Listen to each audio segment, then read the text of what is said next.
Assalamualaikum warahmatullahi wabarakatuh. Waalaikumsalam warahmatullahi wabarakatuh. Sampurasun. Sampes. Kembali lagi bersama saya Ahmad Fauji di program Periangan TV kali ini. Mungkin tema yang akan kita adakan di podcast ini masih sama dengan sebelumnya, yaitu P5, tapi kali ini saya ditemani oleh orang-orang hebat yang berbeda, dengan tempat yang hebat juga yang berbeda lainnya. Hari ini saya ditemani langsung oleh Bapak Kepala Sekolahnya langsung dari SMPN 1 Sodong Hilir, Bapak Asep Gunawan. Oke. Lalu saya juga ditemani kembali orang hebat, yaitu Bapak Indra. Sebagai apa Pak? Koordinator kelas 8. Koordinator kelas 8-nya. Oke. Lalu saya juga ditemani kembali oleh orang hebat lainnya di sekolah ini, yaitu Ibu Aisyah. Sebagai apa Ibu di sini? Koordinator P5 kelas 7. Koordinator P5 kelas 7. Saya akan coba langsung deh ya bertanya kepada kepala sekolahnya langsung. Bapak Asep. Ya, siap Bapak Asep. Saya ingin bertanya, Pak. Sebagai kepala sekolah kan ya, Pak? Ya. Bagaimana penerapan kebijakan dalam pelaksanaan proyek P5 ini, Pak? Terima kasih Bapak, saya akan mencoba memaparkan tentang kebijakan yang telah saya tempuh, yang telah saya ambil dan telah saya laksanakan. Dengan P5, maka saya mengambil suatu kebijakan atas kesepakatan bersama. Kebijakan yang saya tempuh yang pertama adalah membuat tim kerja atau yang dikenal dengan istilah tim fasilitator. Yang kedua, saya merencanakan secara bersama-sama tentang proyek yang mengakomodir kebutuhan peserta didik. Yang ketiga, saya mengadakan komunitas praktisi pembelajaran yang terdiri dari warga sekolah, komite sekolah, warga masyarakat yang peduli akan pendidikan. Dan alhamdulillah semua warga yang ada di lingkungan Sodong Hilir itu adalah warga-warga yang bagus, yang super, yang sangat peduli akan pendidikan sekolah. Kemudian yang keempat, kebijakan yang saya ambil adalah mengadakan kolaboratif baik dengan semua warga sekolah. Sebab tak mungkin suatu program itu akan berjalan secara tersendiri. Jadi harus ada kebersamaan semua, kolaboratif semua. Dirangkul gitu. Ya, dirangkul semua. Kemudian yang kelima, saya mengadakan supervisi dengan paradigma baru. Paradigma? Sebab supervisi yang biasa kita sudah masuk ke kelas, melihat guru cara belajar, kita bukan untuk menilai plus minusnya, tapi kita melihat apa yang perlu kita benahi, apa yang perlu dipertahankan dan apa yang dipertahankan. Dengan paradigma baru kita merubah, bersifat coaching, supervisi, yaitu antara kepala sekolah dengan guru sudah tidak ada batasan seorang pimpinan dengan guru, tapi sebagai rekan kerja, maka ada kebebasan kita untuk berbicara. Nah, itu disebut coaching dengan prosedur berkelanjutan dan secara berkala. Kemudian terakhir, saya merencanakan suatu program pendampingan, evaluasi, monitor, dan refleksi terhadap program yang telah dilaksanakan. Sejauh mana ketercapaian, sejauh mana yang belum tercapai. Nah, itu kebijakan yang telah saya tempuh, yang telah saya laksanakan di kurun waktu semester ini, semester pertama. Jadi Bapak yang bisa saya paparkan. Terima kasih Pak. Kan Bapak ini kepala sekolahnya ya gitu. Otomatis kan pasti Bapak menjadi penanggung jawabnya gitu di sekolah ini. Jadi sebagai penanggung jawab pelaksanaan gitu ya Pak, apa yang Bapak harapkan gitu dari program P5 ini? Jelas setiap program, setiap kegiatan ada satu harapan, ada satu cita-cita yang diinginkan. Sesuai dengan visi misi pendidikan Kabupaten Tasikmalaya, sesuai dengan visi misi sekolah sebagai turunan dari visi misi Kabupaten Tasikmalaya, maka saya mengharapkan satu, bahwa pelaksanaan P5 itu betul-betul suatu kegiatan yang memberikan pendidikan secara langsung kepada peserta didik untuk membentuk karakter peserta didik menjadi suatu peserta, suatu pelajar, suatu manusia yang mencerminkan nilai-nilai Pancasila. Sesuai dengan program pemerintah itu mencerminkan profil pelajar Pancasila. Itu harapan yang pertama. Harapan yang kedua, mudah-mudahan dengan terlaksanakannya program P5 ini, siswa itu bisa mengamalkan bersama-sama dengan guru dalam pelaksanaan proyek, mengamalkan nilai-nilai Pancasila secara baik dan benar. Bu Ais, bagaimana sih Bu implementasi pelaksanaan P5 di SMPN 1 Sodong Hilir? Pelaksanaan P5 di SMP Negeri 1 Sodong Hilir Ya. itu dilaksanakan pada 2 tingkatan. Yang pertama tingkat di kelas 7 dan yang kedua di kelas 8. Ya. Untuk kelas 7, pelaksanaan P5-nya itu dilaksanakan pada hari Rabu dan kelas 8 dilaksanakan pada hari Kamis. Jadi 2 hari. Ya. Oke, dalam 1 minggu berarti Iya. ya, dalam 1 minggu. Berarti sepekan 2 kali. Ya, benar sih, sepekan 2 kali. Jadi di sini tidak dilaksanakan secara blok, Bapak, Oh, tapi enggak. dilaksanakan secara reguler. Reguler. Artinya tiap minggu kita melaksanakan. Itu. Oh, jadi iya ya seperti itu ya. Lanjut mungkin ke Pak Indra dulu deh. Pak Indra nih. Saya mau tanya Pak, untuk jumlah tema yang dipilih di sekolah ini untuk program P5 ini berapa? Apa aja gitu? Ya, terima kasih atas pertanyaannya. Sesuai dengan tingkatan di SMP, Pak, Ya. tema di P5 itu ada 7 bagian. Oh, 7. Ya, 7 semuanya. Tetapi pada semester ini kami kelas 7 kelas 8 itu mengambil 2 tema. Ambil Jadi 2 satu jenjang itu berbeda-beda temanya. Iya. Kalau yang kelas 7 itu mengenai daur ulang sampah. Oke. Ataupun bisa disebut dengan gaya hidup berkelanjutan. Dengan topiknya itu daur ulang sampah. Daur ulang Ya, sampah. dan budidaya tanaman. Budidaya tanaman. Ya, beberapa topiknya itu ada yang menanam cabai, Cabai. ada yang menanam tomat, ada yang menanam bunga, dan ada yang menanam toge Oh, ataupun toge. ya membuat proses toge itu. Terus untuk kelas 8 itu ada yang berhubungan dengan makanan tradisional, Pak. Oh. Temanya itu tentang kewirausahaan, Pak. Ya, temanya kewirausahaan dengan topiknya itu adalah usaha yang bertanggung jawab, berwirausaha dengan bertanggung jawab. Oke. Ya, dengan topiknya itu ada yang tanaman, ada yang makanan tradisional, ada yang menyulam, kerajinan sulam, ada yang ekoprint, ada juga yang anyaman bambu, Pak. Oh. Ya, anyaman bambu. Yang selanjutnya yang terakhir ada budidaya tanaman, walaupun di kelas 7 itu temanya berbeda, tetapi topiknya sama, Pak. Ada budidaya tanaman. Oh, ada. Ada di kelas 8, tapi memang dari temanya yang berbeda tapi topiknya yang sama. Oh, iya. Boleh ditambah, Pak? Oh, boleh. Silahkan Ibu. Untuk kelas 7 ada tambahan juga mengenai daur ulang sampah. Jadi Oh. kami juga selain tadi yang disebutkan oleh Pak Indra, kami juga ada proyek yang mendaur ulang sampah bagi kelas 7. Jadi disesuaikan gitu ya. Iya, disesuaikan. Untuk kelas 7-nya apa, untuk Iya. kelas 8-nya apa, Nah, sesuai. kenapa kami mengambil daur ulang sampah? Bapak tahu jumlah siswa di sini itulah 489. Oh, Tak kala mereka jajan membawa sampah, tapi itu sampah yang berguna, yang bisa didaur ulang, membuat kembang, Iya. membuat asbak, Iya. membuat pot bunga dan lain-lain itu. Jadi kami memanfaatkan katakanlah limbah bekas jajan Iya. anak-anak. Lumayan juga ya, Pak. Ya, nanti bisa dilihat di ruangan-ruangan itu, Pak, hasil-hasil karya anak. Oh iya, 400 orang anak gitu. Iya. Jajannya Hitung saja kalau satu orang bawa teh kotak saja atau teh apa? Aqua botol. Aqua botol. Aqua botol itu kan sampahnya, Pak, 400 Iya. gitu kan. Jadi kami manfaatkan daun sampah itu untuk hasil karya kreatif. Daripada numpuk gitu ya. Jadi saya dengan guru-guru bahwa sampahku adalah ideku, adalah kreatifku. Oke. Gitu, diwujudkan gitu. Ya, ya. Ya, guru-gurunya hebat, saya hanya Siap. punya pendamping saja. Iya. Jadi ditemani oleh guru-guru yang hebat Iya, juga gitu. semua guru di sini hebat-hebat, super-super. Oke, lanjut ya. Untuk Ibu Ais lagi nih. Bagaimana sih Bu proses pemilihan tema P5 yang tadi udah dipaparin sama Pak Indra gitu? Ada beberapa tahap yang kami laksanakan. Yang pertama itu menentukan fase terlebih dahulu. Oh, fase. Ya, karena di sini fase D berarti nanti disesuaikan. Kemudian setelah itu kami memilih dimensi. Nah, setelah memilih dimensi, kami memilih juga menentukan elemen apa yang akan nanti dilaksanakan. Kemudian setelah itu baru subelemen. Pemilihan beberapa tahapan tadi yang sudah saya paparkan itu disesuaikan dengan kondisi dan lingkungan sekolah. Oke, Iya, seperti itu. disesuaikan lagi ya gitu. Iya, ya? Karakteristik lingkungan sekolah, kebutuhan anak. Oke, Gitu. iya. Lanjut mungkin ya, masih Ibu Ais nih, si Ibu Ais nih.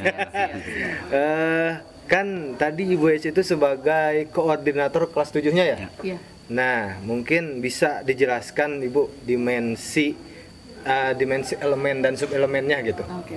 Untuk mungkin dimensi elemen, subelemen serta ininya, serta temanya. Jadi topik apa aja gitu yang Ibu gunain di program P5 itu di sekolah. Oke. Khususnya mungkin sebagai koordinator kelas 7 gitu. Untuk P5 di kelas 7, pertama kami memilih dimensinya itu beriman dan bertakwa pada Allah Subhanahu wa taala. Oke. Nah, kami memilih dimensi itu karena kami ingin anak itu lebih meningkatkan ketakwaan kepada Allah Subhanahu wa taala. Kemudian juga meningkatkan bagaimana pribadinya menjadi pribadi yang berakhlak. Ya. Ya. Kemudian juga bagaimana mengimplementasikannya ke alam sekitar. Oke. Ya, seperti itu. Kemudian selanjutnya elemen yang kami gunakan adalah elemen yang mencintai alam. Mencintai alam. Iya, sehingga anak itu tidak merusak, tidak merusak dan tidak menyalahgunakan ekosistem alam. Oh iya. Ya, setelah itu juga kami baru menentukan temanya. Nah, temanya itu kami memilih tema gaya hidup berkelanjutan. Gaya hidup berkelanjutan. Ya, dipertimbangkan dengan kondisi lingkungan sekolah. Bahwa di sini tadi banyak sampah seperti itu dan sampahnya bisa didaur ulang, kami daur ulang. Kemudian juga karena di sini lahan-lahannya ada lahan kosong, nah kami gunakan untuk bercocok tanam atau tadi untuk menanam seperti cabai dan sebagainya. Oh iya, siap. Oh jadi ya itulah banyak ya mungkin. Iya.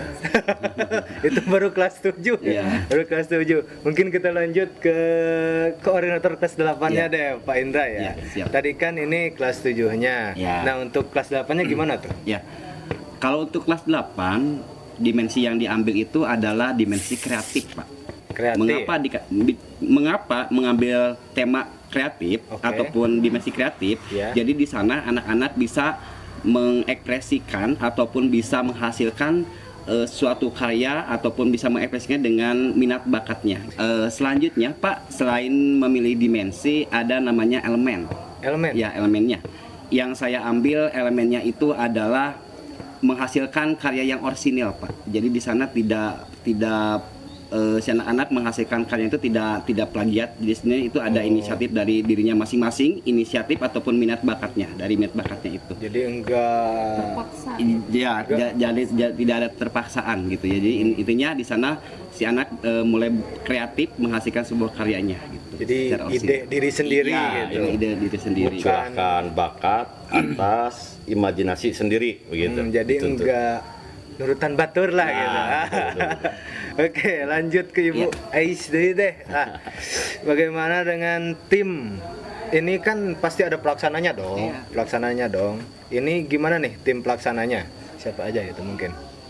Untuk tim pelaksanaan P5 di SMP Negeri 1 Sodong Hilir itu terdiri dari guru-guru yang mengajar pada tingkatan-tingkatan tersebut. Seperti halnya guru yang menjadi tim di kelas 7 adalah guru yang mengajar di kelas 7. Oh, Dan guru yang menjadi tim di kelas 8 adalah guru-guru yang mengajar di kelas 8. Oke, jadi disesuaikan Iya. gurunya Iya, juga. iya. Sesuai Kemudian tingkatan. juga selain tim ada juga koordinator tiap tingkatan. Ada satu koordinator kelas 7, saya sendiri, Ya. saya Siti Nur Aisyah, dan koordinator kelas 8 Pak Indra Hadir Oke. Permana. Jadi tiap tingkatan itu semua guru yang mengajar di tingkatan tersebut Ya. jadi pelaksananya. Betul. Cuman ada satu yang jadi koordinatornya gitu. Betul. Oke, yang mengarah-ngarahkan yang Ya, lainnya. kenapa per tingkat? Karena kan 9 belum kurikulum merdeka, masih K13. Oh, masih Jadi guru yang K13. lain tak kala ini lagi melaksanakan proyek, guru kelas 9 tetap melaksanakan pembelajaran di kelas. Berarti sudah berjalan 2 2 tahun. tahun, ya betul 2 tahun. Oke, sudah baru berjalan 2 tahun gitu kurikulum merdeka di sini. Lanjut untuk Ibu Ais deh. Bagaimana nih alur pelaksanaan P5 di sekolah ini? Oke. Mengenai alur permasalahan P5, pelaksanaan P5 maaf. Oke. Yang pertama pengenalan terlebih dahulu. Yang kedua konstektual. Ya, Yang ketiga aksi nyata. aksi Ya, nyatanya. yang keempat ada tindak lanjut. Nah, yang pertama pengenalan. Untuk pengenalan anak itu dikenalkan terlebih dahulu seputar gaya hidup berkelanjutan. Oke. Seperti yang kita ambil adalah tadi daur ulang sampah. Kami tampilkan dulu melalui tayangan video Oke.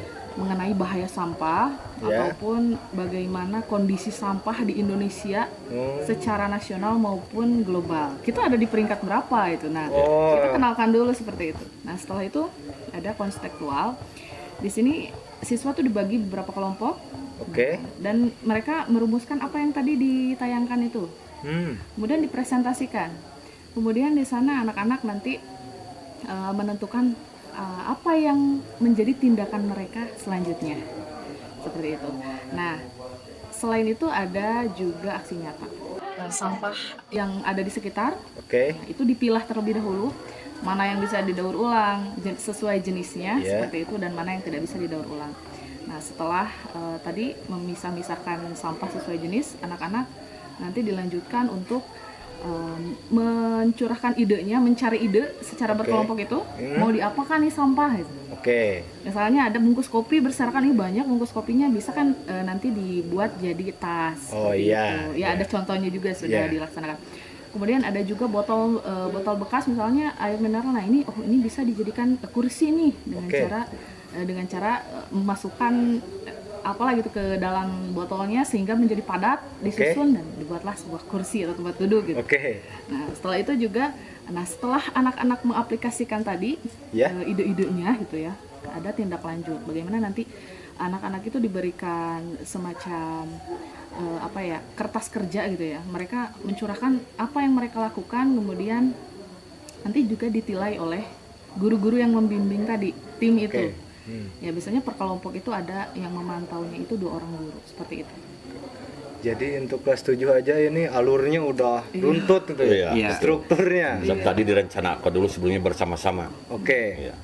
Nah, ini udah kelas 7 nih. Iya. Coba kelas 8-nya gimana nih? Ya. Alurnya. Ya, alurnya untuk kelas 8 tidak jauh sama dengan kelas 7, Pak. Di sana ada namanya pengenalan dulu ya. Oke. Tentunya pengenalan ini berhubungan dengan kewirausahaan, Pak. Jadi di sana kami sebagai koordinator P5 beserta teman-teman yang lainnya menayangkan beberapa video tentang kerajinan ataupun menayangkan mengenai video-video inspirasi mengenai kewirausahaan.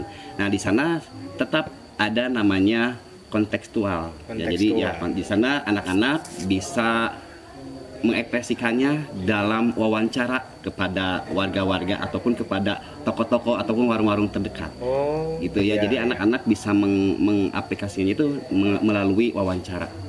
Nah, setelah itu ada namanya aksi nyata juga, Pak. Jadi setelah mereka mengkontekstualisasi ataupun wawancara, mereka itu setidaknya memikirkan ide apa yang ingin dibuat gitu ya, Pak. Oke. Ide apa yang ingin dirancang dalam P5 tersebut. Akhirnya mereka menghasilkan idenya itu berbagai macam. Tadi ada makanan tradisional, ada menyulam, ada yang anyaman bambu, ada yang ekoprint itu. Jadi setidaknya bisa diaplikasikan di dalam P5 tersebut, Pak. Oke. Jadi intinya alurnya sama aja Ya, gitu. sama. Cuman mungkin di dalamnya Ya, di dalam itu sangat dimensi yang berbeda topik dimensi saja. yang berbeda saja mungkin ya. Tadi kan udah dipaparin nih alurnya Iya. gimana terus gimana. Ini Pak Indra nih gimana ya? Rencana tindak lanjutnya Ya. dari program P5 ini apa? Ya, ini sangat yang diharapkan sekali, Pak, mengenai tindak lanjutnya. Kami di sini di SMP Sodang Hilir akan mengadakan gelar karya, Pak. Gelar karya? Iya. Gelar karya itu sebenarnya hasil dari P5 tersebut. Jadi nanti si anak-anak ingin memamerkan ya bahan-bahan kerajinan tersebut. Memperlihatkan hasilnya, Ya, hasilnya gitu. Kenapa kita mengadakan program gelar karya? Ini perlu dipublikasikan ke orang tua siswa, ke masyarakat. Oh. Inilah karya-karya putra-putri Bapak Ibu. Oke. Sejauh mana keberhasilan mereka terhadap kreativitas tadi yang telah dirancang oleh kita semua. Tadi kan udah diceritain alurnya terus apalagi untuk perencana tindak lanjutnya gitu kan. Ada gak bukti konkretnya gitu atau mungkin aksi apa yang udah dilaksanakan pada program P5 gitu di sekolah ini? Oke. Untuk aksi nyatanya, implementasi program P5 di sekolah kami SMP Negeri 1 Sodong Hilir, di sini sudah terdapat pemilahan sampah, tersedianya tong sampah organik dan non organik. Oke. Kemudian juga ada aturan untuk siswa, lebih ke pembiasaan untuk membawa tumbler sehingga nanti jadi minumnya langsung ke tumbler. Langsung bawa sendiri. Iya, bawa sendiri. Sampah Iya, terlalu karena banyak. seperti itu. Iya.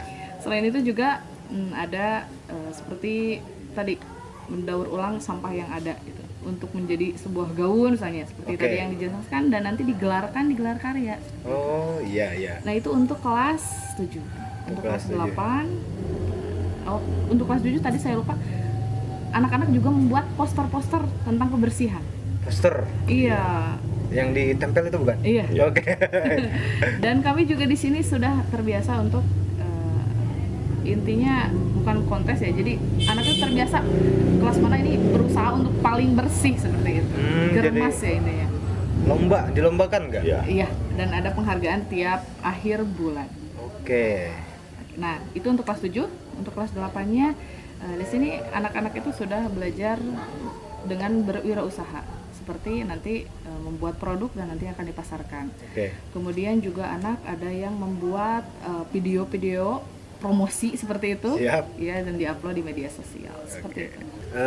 Lanjut dulu mungkin ya ke Pak Indra lagi deh. Ya. Apa aja mungkin Pak instrumen asesmen yang digunakan Ya. di program ini? Ya, asesmen yang digunakan itu memang ada namanya awal, asesmen awal. Oh asesmen Ya. awalnya itu dulu. Ya, asesmen awal dulu ya, sebelum ke sumatif ataupun formatif. Jadi di sana ada asesmen awal dulu, Pak. Jadi si anak-anak di sini bisa mengaplikasikannya ataupun bisa memberikan dampak yang positif ya terhadap asesmen tersebut. Jadi si guru ataupun guru-guru memberikan arahan-arahan kepada si anak-anak tersebut, Mengukur kesiapan dulu. ya, kesiapan mereka gitu. Oke. Terus ada lagi namanya asesmen formatif, Pak. Asesmen formatif itu sebenarnya bisa berhubungan dengan tes tulis gitu ya. Oh tes Ya, tulisnya. tes tulisnya gitu, formatifnya. Mm-mm. Sama saja dengan tes sumatifnya, Pak. Oke. Balik lagi deh ke Bu Eis ini. Gimana Bu relevansinya tema sama kehidupan nyata gitu di sini? Untuk relevansi tema P5 yang kami gunakan di SMP Negeri 1 Sodong Hilir itu sangat relevan dengan kehidupan yang ada di sekitar kita saja dulu. Oke. Di sekitar sekolah seperti halnya karena di sini siswanya banyak gitu kan. Sampah di mana-mana sepertinya sampah bukan tidak di mana-mana tapi penuh gitu ya. Yeah. Sampah sering penuh dan sebagainya. Nah, itu kami mencari solusi dengan tadi anak-anak memisahkan sampah ini bisa didaur ulang atau tidak. Nah, ini Oke. tidak bisa seperti itu. Nah, itu sangat relevan. Selain itu juga kan ada lahan-lahan kosong seperti tadi ya. Iya. Nah, itu bisa dipakai untuk tadi Oke. menanam berbagai macam tanaman seperti bunga, cabai dan sebagainya. Jadi nyambung gitu, relevan ya sama Sangat kehidupan relevan. nyata. Oke. Ada nggak sih Bu tantangan atau kendala ketika ngelakuin program P5 ini di sekolah? Nah, tantangan atau kendalanya anak-anak seperti tadi. Jadi ketika melaksanakan satu topik yang sama, misalnya tadi anak-anak disuruh untuk bercocok tanam, Oke. ya, untuk menanam. Nah, karena dilakukan secara serentak, misalnya satu kelas itu, meskipun terdiri dari beberapa kelompok, Ya. akan ada anak yang pasif, gitu. Hmm. Karena tadi tidak semuanya pasti minat di bidang itu. Oke. Nah, solusinya kami membeda-bedakan, Ya, maksudnya tadi. bukan membeda-bedakan dalam arti apa ya? Jadi sesuai dengan minatnya. Yang minat ke tanaman silakan di tanaman. Oke. Yang minatnya ini kerajinan tadi membuat tong sampah dari bambu atau Oke. kipas itu bisa. Ataupun ada anak yang tidak cocok tanam atau tidak ini anaknya serunya untuk mendekorasi atau membuat gaun misalnya, Oke. membuat tas dari bungkus kopi gitu. Oke. Nah, itu bisa dilakukan. Jadi disesuaikan dengan minatnya. Nah, itu solusi dari kami. Jadi salah satu kendalanya itu tadi ya berbeda-beda mungkin Nah, ya. itu. Jadi ada siswa yang pasif tetap karena banyak kan ya, Iya. banyak anak gitu. Dari 400 berapa mungkin yang pasif Iya. gitu? 489. 489. Ini terakhir Pak, Iya. saya kembali lagi ke Bapak deh. Siap, Kan siap. dari tadi ini berdua yang bercerita. Kembali lagi ke Bapak deh. Mungkin ada nggak pesan sama kesan dari Bapak selaku kepala sekolah gitu? Ya, terima kasih. Kesan saya selama pelaksanaan yang sudah berjalan tahun pertama, kemudian tahun kedua baru 1 semester, kesan saya sangat apresiatif sekali, sangat apus sekali terhadap pelaksanaan, baik kepada guru-guru, kepada siswa, ternyata mereka antusias. Oke. ada lebih semangat lagi karena ini adalah kegiatan kokurikuler, artinya di luar kelas. Oh, di luar kelas ya. Jadi lebih kokuler. tidak terbatas oleh dinding, waktu, oleh apa, maka lebih mencurahkan kegiatan pembelajaran lebih aktif lagi di luar. Oke. Itu kesan saya. Kemudian pesan kepada Bapak Ibu guru hebat semua, kepada siswa, jadikanlah kegiatan proyek ini adalah untuk menanamkan nilai-nilai Pancasila yang baik, sebab tujuan kita ingat adalah membentuk karakter peserta didik yang mencerminkan nilai-nilai profil pelajar Pancasila. Oke. Yang kedua, bahwa kita berada hidup di abad ke-21, abad keterbukaan, abad digitalisasi global. Berarti kita harus menyiapkan diri kita sendiri, menyiapkan anak-anak untuk mengisi abad ini. Oke. Yang ketiga, saya terus mengajak kepada Bapak dan Ibu selaku pendidik, karena kita punya tupoksi, tugas, dan fungsi kita selaku pendidik, pengajar, pelatih, membimbing, membina, melatih adalah meningkatkan kompetensi diri kita terus. Oke. Sebab kita dituntut dengan perubahan zaman dan kebutuhan zaman. Nah itu iya, pesan. Ini orang mendalam ya Pak. Pesan dari Bapak Kepala Sekolah ini.